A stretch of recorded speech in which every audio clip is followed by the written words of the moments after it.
ಸ್ನೇಹಿತರೆ ನಮಸ್ಕಾರ. ಇವತ್ತು ಕ್ರಿಕೆಟ್ ವಿಚಾರವಾಗಿ ಒಂದು ಬಿಗ್ ಅಪ್ಡೇಟ್ ಅನ್ನ ಕೊಡುವಂತಹ ಸಮಯ. ಅದು IPL 2025 ಬಗ್ಗೆ. ಬಹಳ ದೊಡ್ಡ ಪ್ರಶ್ನೆ ಇತ್ತು ಈ ಬಾರಿ IPL 2025 ಮುಂದಿನ ಆವೃತ್ತಿ ಏನಿದೆ, ಸೊ ಅದಕ್ಕೆ ಮೆಗಾ ಆಕ್ಷನ್ ಆಗುತ್ತಾ ಅಥವಾ ಮಿನಿ ಆಕ್ಷನ್ ಆಗುತ್ತಾ ಅನ್ನೋ ಪ್ರಶ್ನೆ ಇತ್ತು. ಸೊ ಆ ಒಂದು ಪ್ರಶ್ನೆಗೆ ಈಗ ಉತ್ತರ ಸಿಕ್ಕಿದೆ. ಸೊ IPL ರೆಗ್ಯುಲೇಟರಿ ಕಮಿಟಿ ಒಂದು ಮೀಟಿಂಗ್ ಅನ್ನ ನಡೆಸಿ ಒಂದು ಫ್ರಾಂಚೈಸಿ ಎಷ್ಟು ಟೀಮ್ ಅನ್ನ, ಎಷ್ಟು ಒಂದು ಪ್ಲೇಯರ್ ಅನ್ನ ರಿಟೈನ್ ಮಾಡಬಹುದು, ಎಷ್ಟು ಜನ ಉಳ್ಕೋಬಹುದು, RTM ಎಷ್ಟು, ಇದೆಲ್ಲದರ ಬಗ್ಗೆ ಒಂದು ಕ್ಲಾರಿಟಿಯನ್ನು ಕೊಟ್ಟಿದೆ. ಜೊತೆಗೆ ಒಂದಷ್ಟು ವಿಚಾರದಲ್ಲಿ ಬಹಳ ಸ್ಟ್ರಿಕ್ಟ್ ಆಗಿದೆ ಈ ಬಾರಿ IPL. ಇನ್ನೊಂದಷ್ಟು ವಿಚಾರಗಳಲ್ಲಿ ಪ್ಲೇಯರ್ಗೆ ಅನುಕೂಲ ಆಗಿದೆ, ಹಾಗೇನೆ ಫ್ರಾಂಚೈಸಿಯೂ ಕೂಡ ಅನುಕೂಲ ಆಗುವಂತ ಒಂದಷ್ಟು ನಿಯಮಗಳನ್ನ ಹೊಸದಾಗಿ ತಂದಿದ್ದಾರೆ. ಇನ್ನು ಫ್ಯಾನ್ಸ್ಗಳಿಗೂ ಕೂಡ ಎಂಟರ್ಟೈನ್ಮೆಂಟ್ ಕೊಡಬೇಕು ಅನ್ನೋ ನಿಟ್ಟಿನಲ್ಲಿ ಕೂಡ ಒಂದಷ್ಟು ಪ್ಲಾನ್ಗಳನ್ನ IPL ಕಮಿಟಿ ಈ ಬಾರಿ ಮಾಡ್ಕೊಂಡಿದೆ. ಹಾಗಾದ್ರೆ ಬನ್ನಿ ಸಿಂಪಲ್ ಆಗಿ ತಿಳಿಸ್ತಾ ಹೋಗ್ತೀವಿ ಹೊಸ ನಿಯಮಗಳು ಏನು, ಏನೇನಾಗಿದೆ, ಏನೇನು ಬದಲಾವಣೆ ಆಗುತ್ತೆ ಮುಂದಿನ IPL ಅಲ್ಲಿ ಅಂತ ಕೊನೆ ತನಕ ಈ ವಿಡಿಯೋನ ನೋಡಿ. ಸೊ ಆರಂಭದಲ್ಲಿ ಈ ಎಷ್ಟು ಜನರನ್ನ ಉಳಿಸ್ಕೊಳ್ಬಹುದು, ರಿಟೇನ್ ಎಷ್ಟು ಜನ ಅನ್ನೋದು ಪ್ರಶ್ನೆ ಆಗಿತ್ತು. 2 ಅಂತೆ 3 ಅಂತೆ ರಿಟೇನ್ ಬಹಳ ಕಡಿಮೆ ಆಗುತ್ತಂತೆ, ಕೆಲವರು 4, 5, 6 ಅಂತಿತ್ತು. ಬಟ್ ಫೈನಲಿ ಆ ಬಗ್ಗೆ ಒಂದು ಮೊದಲು ಕ್ಲಾರಿಟಿಯನ್ನ ಕೊಟ್ಟಿದ್ದಾರೆ. 6 ಪ್ಲೇಯರ್ಗಳನ್ನ ಒಂದು ತಂಡ ಉಳಿಸ್ಕೊಳ್ಬಹುದು, ರಿಟೇನ್ ಮಾಡ್ಕೊಳ್ಬಹುದು. ಸೊ ರಿಟೇನ್ ಅಂತಂದ್ರೆ ಒಂದವರು ಆರಂಭದಲ್ಲಿ ನಂಗೆ ಇಷ್ಟು 6 ಪ್ಲೇಯರ್ಸ್ ಬೇಕು ಅಂತ ಉಳಿಸ್ಕೋಬಹುದು. ಇಲ್ಲದೆ ಹೋದ್ರೆ ಒಂದು ವೇಳೆ ಏನಾದ್ರೂ 4 ಪ್ಲೇಯರ್ನ ಅವರು ಉಳಿಸ್ಕೊಂಡ್ರೆ ಇಬ್ಬರನ್ನ RTM ಮಾಡಬಹುದು. ಹಾಗೆ ಸೊ 6ಕ್ಕೆ 6 ಪ್ಲೇಯರ್ ನನಗೆ ಬೇಡ, ಎಲ್ರೂ ಕೂಡ ನಾನು ಬಿಡ್ತೀನಿ ಅಂತಂದ್ರೆ ಮತ್ತೆ ಅವರು RTM ಮಾಡಬಹುದು ಅಂತಂದ್ರೆ 6 ಪ್ಲೇಯರ್ಗಳ ಆಪ್ಷನ್ ಇರುತ್ತೆ. ಸೊ ಈಗ ಆರಂಭದಲ್ಲಿ ಯಾರೊಬ್ಬ ಪ್ಲೇಯರ್ ಅವರು ಹೊರಗಡೆ ಬಿಟ್ಟಿರ್ತಾರೆ. ಫಾರ್ ಎಕ್ಸಾಂಪಲ್ ನಾವು RCB ವಿಚಾರಕ್ಕೆ ಬರೋದಾದ್ರೆ, ಉದಾಹರಣೆಗೆ ನಾವೆಲ್ಲಾ ಪ್ಲೇಯರ್ಗಳನ್ನ ಬಿಟ್ಟಿದೀವಿ ಅಂತ ಅನ್ಕೊಳ್ಳೋಣ, ಪೂಲ್ಗೆ. ಸೊ ಅದಾದ್ಮೇಲೆ ವಿರಾಟ್ ಕೊಹ್ಲಿ ಅವ್ರನ್ನ ಯಾರೋ ಬಿಡ್ ಮಾಡಿದಾಗ ನಾವು ಅವ್ರನ್ನ ರಿಟೈನ್ ಮಾಡ್ಕೊಬಹುದು RTM ಮೂಲಕ, ಏನಾದ್ರೂ ಅಮೌಂಟ್ ಕಡಿಮೆ ಸಿಕ್ಕಿದ್ರೆ. ಹಾಗೆ ಡುಪ್ಲೆಸಿ, ಮ್ಯಾಕ್ಸ್ವೆಲ್ ಎಲ್ಲರೂ ಕೂಡ ಬಿಡ್ಡಿಗೆ ಬಿಟ್ಟು ಬೇರೆಯವರದನ್ನ ಕರೆದು ನಮ್ಗದು ಓಕೆ ಆ ಅಮೌಂಟ್ ಅಲ್ಲಿ ನಾವು ಮಾಡ್ಬೋದು ಅಂತಂದ್ರೆ ಅವ್ರನ್ನ ಮತ್ತೆ 6 ಜನರನ್ನ RTM ಮೂಲಕ ನಾವು ಉಳಿಸ್ಕೋಬಹುದು. ಇಲ್ಲದೆ ಹೋದ್ರೆ ಆರಂಭದಲ್ಲಿ ನಮ್ಗೆ ಯಾರ್ಯಾರು ಬೇಕೋ ಅವ್ರನ್ನ ಹಾಗೆ ಉಳಿಸ್ಕೋಬಹುದು ಅದೇ ಅಮೌಂಟ್ಗೆ. ಬಟ್ ಏನೋರ್ ಜೊತೆ ಅಗ್ರಿಮೆಂಟ್ ಆಗಿರುತ್ತೆ, ಅದೇ ಅಮೌಂಟ್ ಅನ್ನ ಕೊಡ್ಬೇಕಾಗುತ್ತೆ. ಸೊ ಇದು ಬಹಳ ಮುಖ್ಯವಾದಂತ ವಿಚಾರ. ಸೊ ನಿಮ್ಗೇನಾದ್ರೂ ಈ ಪ್ಲೇಯರ್ನ ನಾನು ಬಿಟ್ಟು ಕಡಿಮೆ ಅಮೌಂಟಿಗೆ ಮತ್ತೆ ನಾನು ಬಿಡ್ಡಿಂಗ್ ಅಲ್ಲಿ ವಾಪಸ್ RTM ಮಾಡಬಹುದು ಅಂತಂದ್ರೆ ಆ ಒಂದು ಅವಕಾಶ ಇದೆ. ಸೊ ಇಂಥ ಒಂದು ಆಪ್ಷನ್ ಅನ್ನ 6 RTM ಕೂಡ ಕೊಟ್ಟಿದ್ದಾರೆ, 6 ರಿಟೆನ್ಷನ್ ಅಂದ್ರೆ 6 ಮಾತ್ರ. ನೀವೇನೇ ಮಾಡೋದಿದ್ರು ಒಂದು ಸ್ಟಾರ್ಟಿಂಗ್ ಅಲ್ಲೇ ಉಳಿಸ್ಕೊಳ್ಳಿ, ಇಲ್ಲ ಬೇಕಾದ್ರೆ ಪ್ಲೇಯರ್ಗಳನ್ನ 3 ಪ್ಲೇಯರ್ನ ರಿಟೈನ್ ಮಾಡಿ ಮತ್ತೆ ನೀವು 3 ಜನರನ್ನ RTM ಮಾಡಬಹುದು. ಸೊ ಇಂಥ ಒಂದು ಅವಕಾಶವನ್ನ ಕೊಡ್ಲಾಗಿದೆ. ಇನ್ನು ಎರಡನೇ ವಿಚಾರ ಬಹಳ ಮುಖ್ಯವಾಗಿರೋದು ಏನಂತಂದ್ರೆ, ಈ ಬಾರಿ ಪರ್ಸನ್ನ ಜಾಸ್ತಿ ಮಾಡಿದ್ದಾರೆ. ಪ್ರತಿ ಸಲ 100 ಕೋಟಿ ಇರ್ತಾ ಇತ್ತು, 100 crores ಇರ್ತಾ ಇತ್ತು. ಸೊ ಆದ್ರೆ ಈ ಬಾರಿ ಆ ಒಂದು ಪರ್ಸ್ ಒಂದು ಇದೇನಿದೆ, ಸ್ಟ್ರಕ್ಚರ್ ಏನಿದೆ ಅದನ್ನ ಜಾಸ್ತಿ ಮಾಡಿದ್ದಾರೆ. ಸೊ ಆ ಕಾರಣಕ್ಕೆ ಈಗ ಇನ್ನಷ್ಟು ಹೆಚ್ಚಿನ ದುಡ್ಡು ಕೊಟ್ಟು ಪ್ಲೇಯರ್ನ ಖರೀದಿ ಮಾಡುವಂತ ಒಂದು ಅವಕಾಶ IPL ಫ್ರಾಂಚೈಸಿ ಅವರಿಗೆ ಸಿಗ್ತಾ ಇದೆ. 100 ಇತ್ತು, ಈಗ 120 ಕೋಟಿ. ಸೊ ಕಳೆದ ಬಾರಿ ನೀವು ನೋಡಿದ್ರಿ 25, 26 ಕೋಟಿಗೆಲ್ಲ ಮಿಚೆಲ್ ಸ್ಟಾರ್ಕ್ ಹಾಗೆ ಪ್ಯಾಟ್ ಕಮಿನ್ಸ್ ಎಲ್ಲ ಹೋಗಿದ್ರು.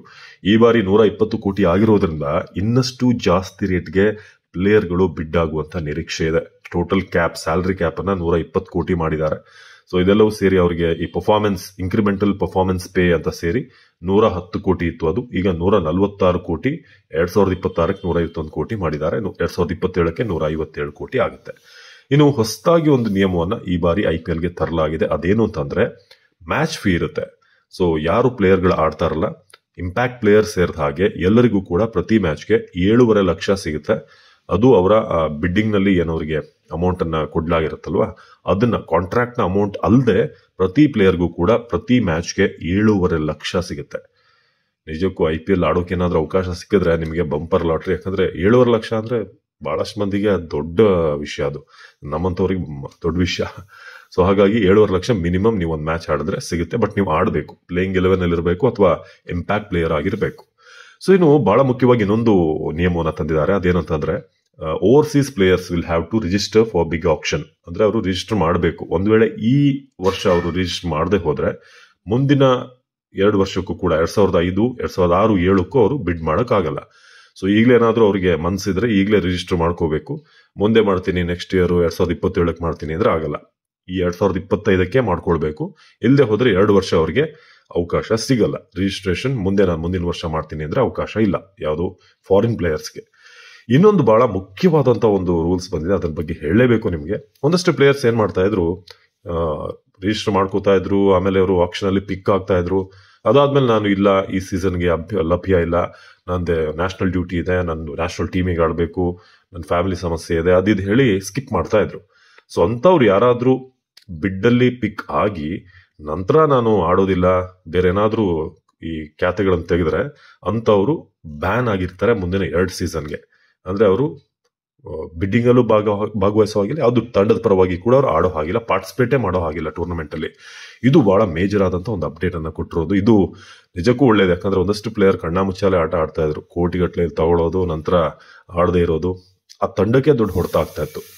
ಸೊ ಇಂಥ ಒಂದಷ್ಟು ರೂಲ್ಸ್ ಅನ್ನ ತರಲಾಗಿದೆ. ಇನ್ನು ಬಹಳ ಇನ್ನೊಂದು ಇಂಪಾರ್ಟೆಂಟ್ ಆದಂತ ಒಂದು ರೂಲ್ಸ್ ಬಂದಿರೋದೇನಂತಂದ್ರೆ, capped Indian players will become uncapped.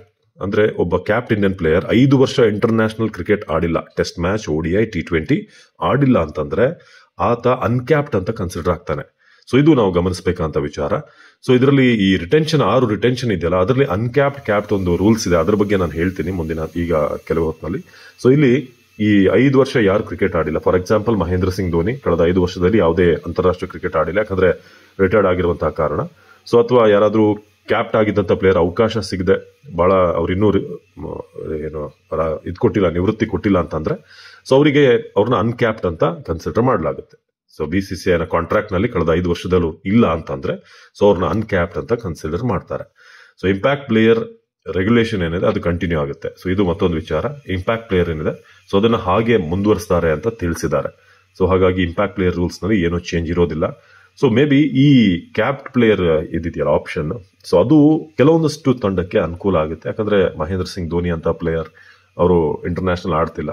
So ಮುಂದಿನ 3 ಸೀಸನ್ ಅವ್ರು ಆಡ್ತಾರೋ ಇಲ್ಲೋ ಗೊತ್ತಿಲ್ಲ, ಬಟ್ ಅವ್ರನ್ನ ಅನ್ಕ್ಯಾಪ್ಟ್ ಅಂತ ಕನ್ಸಿಡರ್ ಮಾಡಲಾಗಿರುತ್ತೆ. ಸೊ ಇದೊಂದು ಈಗ ಸದ್ಯಕ್ಕೆ ಅನೌನ್ಸ್ಮೆಂಟ್ ಮಾಡಿರುವಂತಹ ವಿಚಾರ. ಇನ್ನು ಆರಂಭದಲ್ಲಿ ನಾನು ಹೇಳಿದ ಹಾಗೆ ಈ 6 ಪ್ಲೇಯರ್ ಏನು ನೀವು ರಿಟೈನ್ ಮಾಡ್ತೀರಾ ಅಥವಾ RTA ಮೂಲಕ ಮ್ಯಾಚ್ ಮಾಡ್ತೀರಾ, ಸೊ ಅದರಲ್ಲೂ ಕೂಡ ಕಂಡೀಷನ್ಸ್ ಇದೆ. ಸೊ ನೀವು 5 ಕ್ಯಾಪ್ ಪ್ಲೇಯರ್ಸ್ ಅನ್ನ ಇಂಡಿಯಾ ಮತ್ತು ಓವರ್ಸೀಸ್ ಅಂದ್ರೆ ಇಂಟರ್ನ್ಯಾಷನಲ್ ಕ್ಯಾಪ್ ಅನ್ನ ಪಡೆದಿರುವಂತಹ 5 ಪ್ಲೇಯರ್ ಮ್ಯಾಕ್ಸಿಮಮ್ ನೀವು ಉಳಿಸ್ಕೋಬಹುದು. ಮ್ಯಾಕ್ಸಿಮಮ್ ಆಫ್ 2 ಅನ್ಕ್ಯಾಪ್ ಪ್ಲೇಯರ್ಸ್, ಅಷ್ಟು ಜನರನ್ನ ಮಾತ್ರ ನೀವು ಉಳಿಸ್ಕೊಳ್ಳೋಕೆ ಸಾಧ್ಯ. ಸೊ ನಿಮ್ ತಂಡದಲ್ಲಿ 3 ಜನ ಅನ್ಕ್ಯಾಪ್ ಪ್ಲೇಯರ್ಸ್ ಅನ್ನ ಉಳಿಸ್ಕೊಳ್ಳೋಕೆ ಆಗಲ್ಲ. ಸೊ ಒಳ್ಳೆ ಪ್ಲೇಯರ್ಸ್ ಇದಾರೆ, 3 ಜನ ಉಳಿಸ್ಕೊಳ್ಳೋಣ ಅಂತಿರಲಿಲ್ಲ, 2 ಜನ ಮಾತ್ರ ಇನ್ನೂ ಕೂಡ ಇಂಟರ್ನ್ಯಾಷನಲ್ ಕ್ಯಾಪ್ ಅನ್ನ ಪಡೆಯದಂತ ಆಟಗಾರನ್ನ ನೀವು ಉಳಿಸ್ಕೋಬಹುದು. ಸೊ ಆ ಒಂದು ರೂಲ್ಸ್ ಅನ್ನ ಕೂಡ ಈ ಬಾರಿ IPL ಅನ್ನ ತಂದಿದ್ದಾರೆ. ಹಾಗಾಗಿ ಈ ಇರುವಂತಹ ಪ್ರಶ್ನೆ ಅಂತಂದ್ರೆ ಯಾವ್ಯಾವ ತಂಡಗಳು ಯಾರ್ಯಾರನ್ನ ಉಳಿಸ್ಕೋತಾರೆ ಅಂತ. ಯಾಕಂದ್ರೆ ಅವರ ಕೋರ್ ಟೀಮ್ ಅನ್ನ ಖಂಡಿತ ಉಳಿಸ್ಕೋತಾರೆ. ಫಾರ್ ಎಕ್ಸಾಂಪಲ್ ನಮ್ಮ RCB ಅಂತ ಬಂದ್ರೆ ಈಗ 6 ಜನ ಆಗಿರೋದ್ರಿಂದ ಬಹುತೇಕ ವಿರಾಟ್ ಕೊಹ್ಲಿ, ಡುಪ್ಲೆಸಿ ಜೊತೆಗೆ ಮ್ಯಾಕ್ಸ್ವೆಲ್ ಇವರೆಲ್ಲರನ್ನು ಕೂಡ ಉಳಿಸ್ಕೋತಾರ. ಸೊ ರಶೀದ್ ಪಟಿದಾರ್ ಅಂತ ಪ್ಲೇಯರ್ ಇದ್ದಾರೆ, ಗ್ರೀನ್ ಇದ್ದಾರೆ. ಸೊ ಅದ್ರ ಬಗ್ಗೆ ಒಂದು ವಿವರವಾದಂತ ವಿಡಿಯೋ ನಿಮಗೆ ಖಂಡಿತ ನಾನು ಮುಂದಿನ ಹಂತದಲ್ಲಿ ಮಾಡ್ತೀನಿ.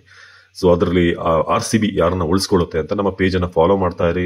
RCB ಯಾರ್ಯಾರನ್ನ ಉಳಿಸ್ಕೊಳ್ಳುತ್ತೆ ಅಂತ, ಯಾಕಂದ್ರೆ RCB ಮೂಲದಿಂದಲೂ ಕೂಡ ನಮಗೆ ಮಾಹಿತಿ ಬರ್ತಾ ಇರುತ್ತೆ.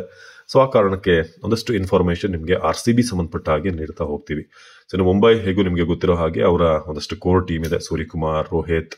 ಸೊ ರೋಹಿತ್ ಉಳಿತಾರ ಈ ಟೈಮ್ನಲ್ಲಿ, ಅದು ಕೂಡ ನಾವು ನೋಡ್ಬೇಕು. ಹೋಗ್ತಾರ ಕ್ಯಾಪ್ಟನ್ ಆಗಕ್ಕೆ, ಬೇರೆ ಟೀಮ್ಗೆ ಹೋಗ್ತಾರ. ಯಾಕಂದ್ರೆ ಹಾರ್ದಿಕ್ ಪಾಂಡ್ಯ, ಸೂರ್ಯಕುಮಾರ್ ಅಲ್ಲೊಂದಷ್ಟು ಗೊಂದಲ ಇದೆ ಈಗ. ಸೊ ಯಾರು ಬೇಡ ಅಂತ ಮತ್ತೆ ರೋಹಿತ್ ಶರ್ಮಾ ಬರ್ತಾರ ಅನ್ನೋದು ಕಾದ್ ನೋಡ. ಇನ್ನು ಚೆನ್ನೈ ನಿಮ್ಗೆಲ್ಲ ಗೊತ್ತಿರೋ ಹಾಗೆ ಅವರ ಟೀಮ್ ಕೋರ್ ಟೀಮ್ ಏನಿದೆ, ಧೋನಿ ಸೇರಿದಾಗಿ ಎಲ್ಲರನ್ನು ಕೂಡ ಜಡೇಜಾ, ಋತುರಾಜ್ ಇವ್ರನ್ನೆಲ್ಲರೂ ಕೂಡ ಉಳಿಸ್ಕೋತಾರೆ. ಸೊ ಏನನ್ಸ್ತು ನಿಮ್ಗೆ, ಯಾರು ಜನರ ರಿಟೇನ್ ಪಾಲಿಸಿ ಮಿಸ್ ಮಾಡದೆ ಕಮೆಂಟ್ ಮಾಡಿ. ನಮಸ್ಕಾರ.